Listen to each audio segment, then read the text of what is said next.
super quick tutorial starts right now. Alright, so the first thing that we're gonna do is import a grass texture, which I got off of textures.com. I'm gonna do place embedded and boopity boppity. Here you go. Basically what we're gonna do is place that, scale it down. We're gonna do Alt drag, which will make us a copy of it. Then what we're going to do is collect both of those layers in the selection, and we're going to right click and merge them together. We're going to take Alt again and drag them over. We'll do that merge again. Then we will drag these down a couple times until it's filled up.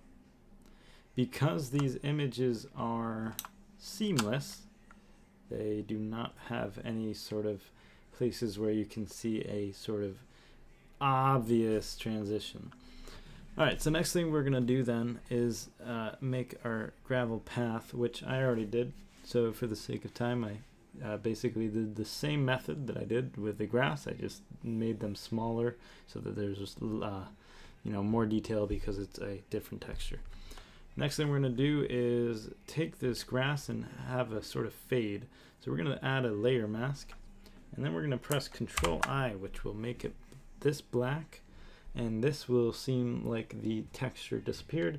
But basically what it did is just make it so that we can paint some white over that black layer, and then the texture will shine through like this. And you can mess around with the different brushes. And I'm going to show you actually how to get different brushes here in a second. But you can mess around with the opacity of the brush. If we make it around 60, then things will shine through and be darker.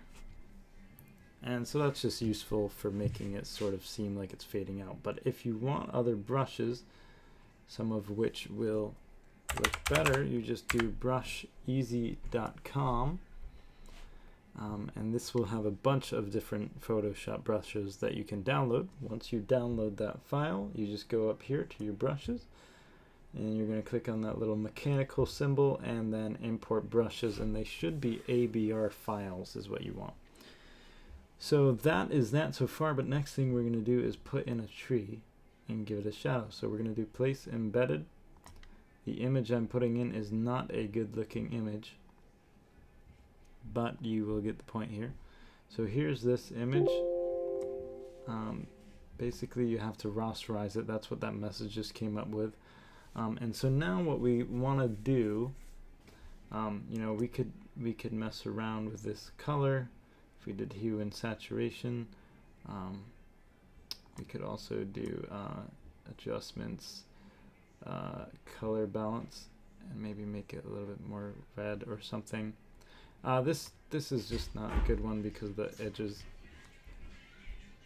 And so then we'll do blending options. Bob shot hot rocks at my joggers. Give it a goddamn drop shadow, and you're done. Right, Rodrigo? Yep. That's all Damn it is. straight. That's all.